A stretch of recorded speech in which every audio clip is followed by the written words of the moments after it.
Fire signs, tignan po natin kung ano yung mensahe para sa iyo ngayong araw. Keep in mind po na ito ay general reading lamang. So, hindi po lahat ay makaka-relate. So, be open-minded. Sa mga hindi pa po nakasubscribe dito sa ating channel, please subscribe na po kayo. And palike na din po ng ating video. At sa mga nais pong mag-avail ng ating private readings, ng ating Evil Eye Amulet, ng ating Cures Bracelet, makikita nyo po yung link sa description box. Tarot Intentions by Aliana Ray. So, para saan nga pala ang ating Cures Bracelet at ang ating Evil Eye Amulet? Pampaswerte po yan sa love life, sa career, sa business, saan pa, sa kaperahan, sa health, okay din po yan, sa sugal, okay din yan, pero use it wisely. Saan pa ba? Kung meron po kayong mga nilalakad na mga papers, tapos hindi kayo laging, alam nyo yun, parang lagi siyang nare-reject, hindi na-approve yung inyong mga nilalakad na mga papeles, okay na okay po yan. Tapos, pangontra din po yan sa kulam, sa barang, sa mga nanunumpa po sa inyo, yung sumusumpa sa inyo, ganyan. Sa mga nag-i-evil eye sa inyo, sa mga naiinggit po sa inyo, at kontra din po yan, aksidente. So, kung interested po kayo, message po kayo sa ating Facebook page or kaya sa ating email. Nandyan po sa description box yung ating link. Tignan na po natin kung ano ba yung mensahe para sa'yo. Ayan. Mensahe po natin, Spirit Guide for Fire Signs.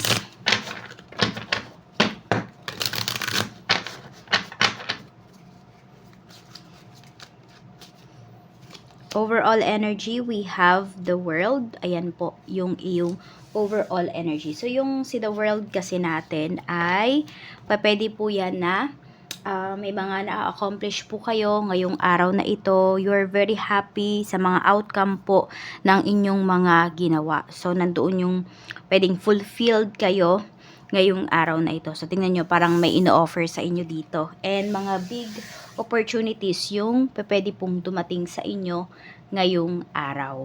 So, tignan po natin ano pa yung mensahe para sa'yo. Ano pa ba yung mga iba pang energy? Ayan.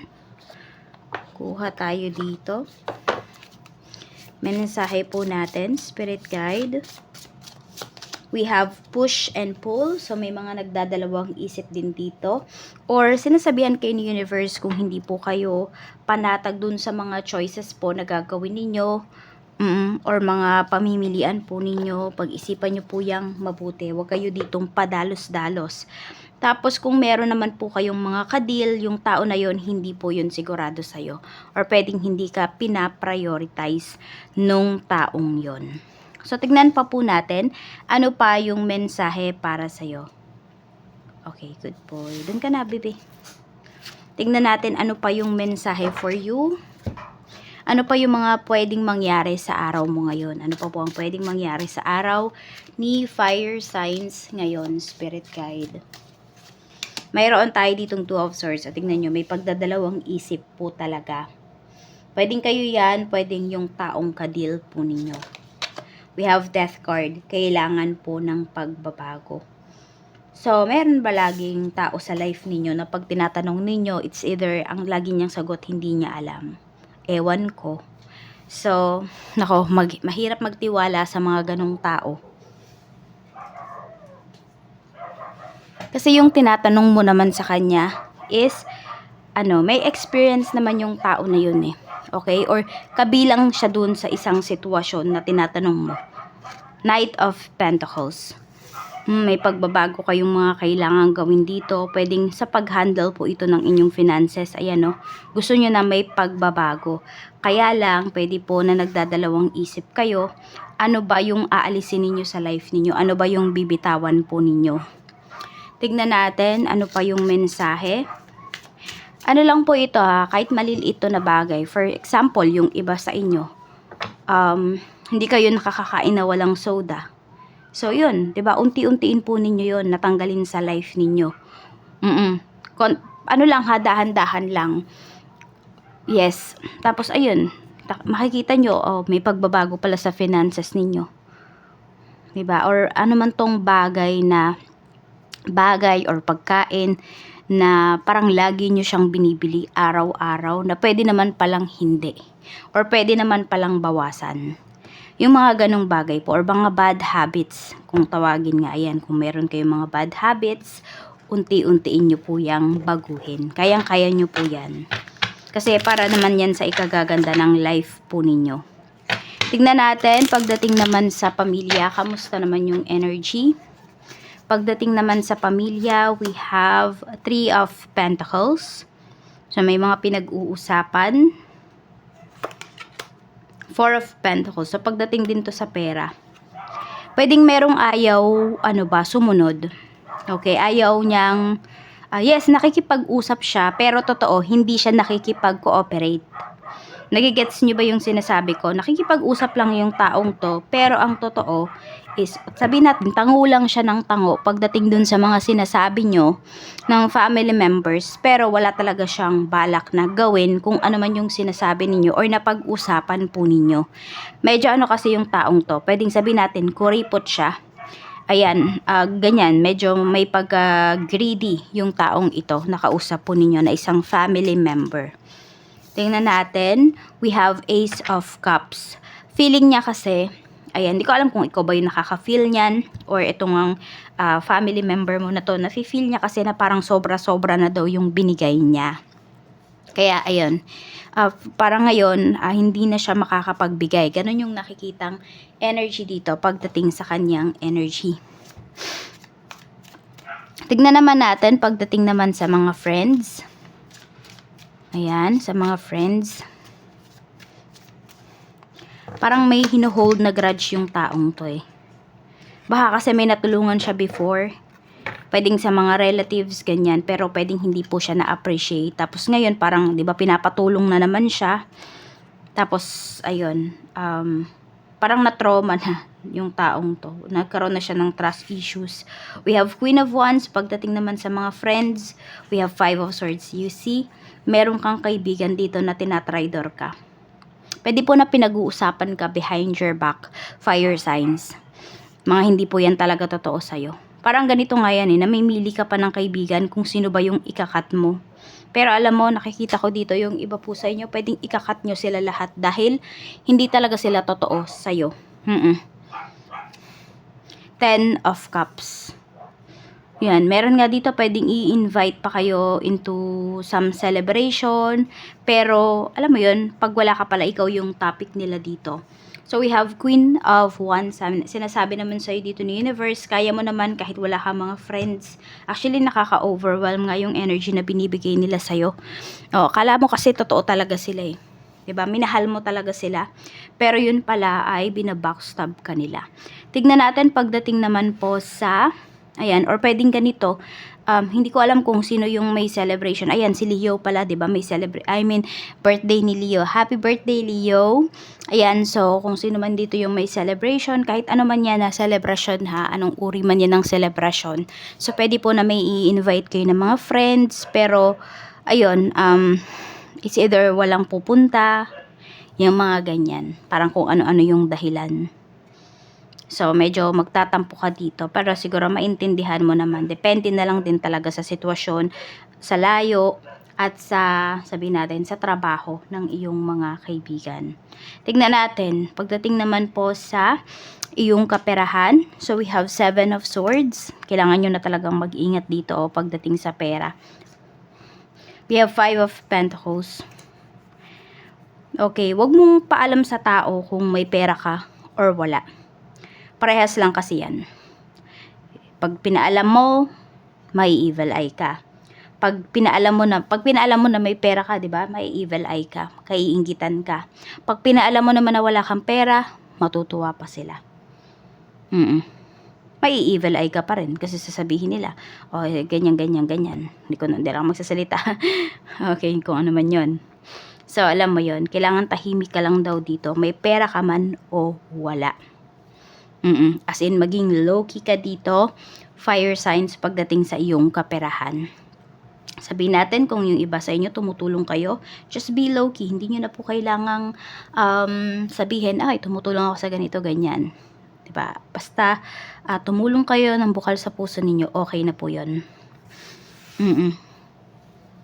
Tignan natin. Tapos ayan, mag-iingat lang din pala kayo kasi yun, 'di ba, yung iba sa inyo baka nalalaman na ng mga tao na umaalawan na po yung buhay ninyo. Will act for pennies, sabi nga dito. So may mga magpapanggap dito na kailangan yung tulong mo, yung mga tipong ganun na manghihingi sa'yo, manghihiram sa'yo, pero yun pala umaarte lang. Gusto lang makaisa sa'yo. Gusto ka lang maisahan. Tignan natin pagdating naman sa mga nag-apply ng trabaho. We have the sun. Ayan po, nakikita nyo, magiging happy kayo dito. So, tiis-tiis na lang po. Hintay-hintay ng konti. At yung iba po sa inyo ay maha-hire na po kayo. Tignan natin pagdating naman po sa iyong, yan, punta naman tayo pagdating sa mga may inaayos na papers, yung mga kailangan ma-approve na papers. Tingnan natin kung ma-approve ba yan.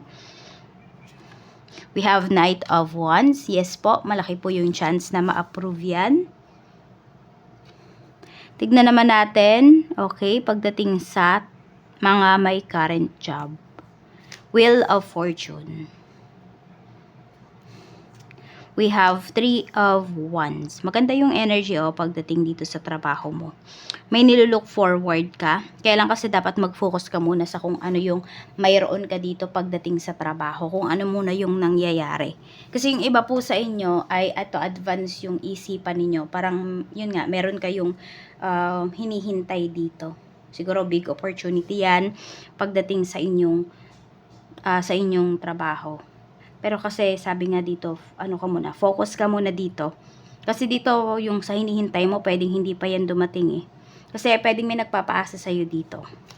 Tingnan natin pagdating naman po sa iyong, sa mga gustong mag-start mag-business, tingnan natin yung business ba na i-start mo ay magpapayaman ba yan sa'yo. The Hierophant. Yes. Pwede nga na mapamana mo pa yan sa next generation. Sabihin natin sa anak mo, sa apo mo. Tipong ganun po. Divinely guided yan, kung ano man yung negosyo na uumpisahan mo. Tignan po natin para naman sa mga may current business, kamusta po yung sales? 8 of Pentacles, napakaganda po ng sales ninyo ngayong araw. Kailangan lang ay maging focus, maging hands-on po kayo, lalo sa inyong negosyo. Tignan natin. Sabi nga dito, mamamaster nyo din daw yung technique. More on, ayun, mag-i-improve pa yung inyong business. Tignan natin, pagdating naman po sa love life. Okay, sa love life ng mga single. Okay, tingnan natin kung magkakaroon ka na ba ng love life. We have the Fool. Yung iba po kasi sa inyo, kung gusto nyo daw magkaroon ng love life, lumabas-labas daw po kayo. Ayan, parang maging outgoing ba kayo? Yun yung sinasabi dito. Oo, yun. Kailangan ay mag-take kayo ng risk. Diba? Kung lalaki kayo, manligaw po kayo. Kung may nagugustuhan kayo. Kung babae naman po kayo, ayan, attend kayo ng mga kung ano man, 'di ba? Kung makipag-date yung iba sa inyo. Yung mga tipong ganun. Ayan, kasi kung maghihintay lang kayo sa bahay, pwedeng walang dumating. Tignan natin, ano pa yung mensahe pagdating naman po sa mga single mom, sa mga single dad, sa mga byudo at byuda. Love energies. We have 10 of Pentacles. Okay, marami naman po dito ng mga single mom, single dad, byudo at byuda na kontento naman po sa kanilang buhay. Ayan, parang hindi naman na kayo looking. Sama po yung parang ano ba yun? Fulfilled na kayo pagdating sa inyong buhay. So, pwedeng yung mga single mom, single dad natin, ang priority nyo na lang talaga ngayon as of this time is yung mga anak po ninyo. Sa mga byudo at byuda naman, ayun, happy na din kayo. Meron din dito kasi na mga byuda at byuda na may mga na po yung inyong mga anak, may mga asawa na, may kanya-kanya na silang buhay. So, happy na kayo dito. Yun, parang fulfilled na talaga kayo. So, tingnan naman natin sa mga may karelasyon na byuda at byuda, single mom, single dad. Kasi ito yung mga single, ayun, single nga yan. Tingnan natin, yung mga may karelasyon naman, tingnan natin kung seryoso ba sa'yo yung karelasyon mo. Page of Wands. Ayan. Seryoso naman po sa'yo. Kaya lang kasi hindi pa sobrang lalim nung nararamdaman niya sa'yo. So, may tendency pa rin na yung taong 'to lokohin ka, ayan 'no.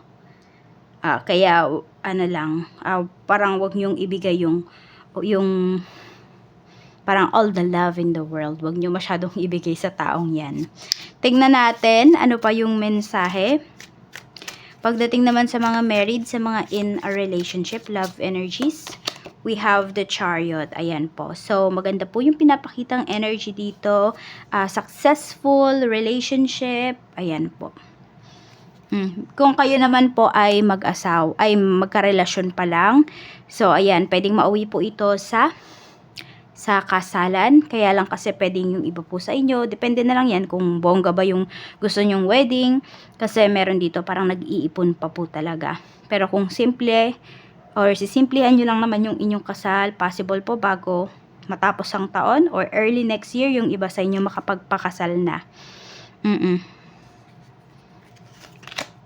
King of Pentacles. So, ayan po. Marami sa inyo ay good provider or yung asawa po ninyo, karelasyon ninyo, magiging good provider po yan or good provider talaga yan. Some of you nga parang feeling mo, wala ka nang hihilingin pa pagdating sa isang asawa, pagdating sa isang karelasyon.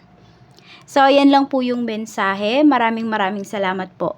Mag-iingat po kayo always and more blessings to come.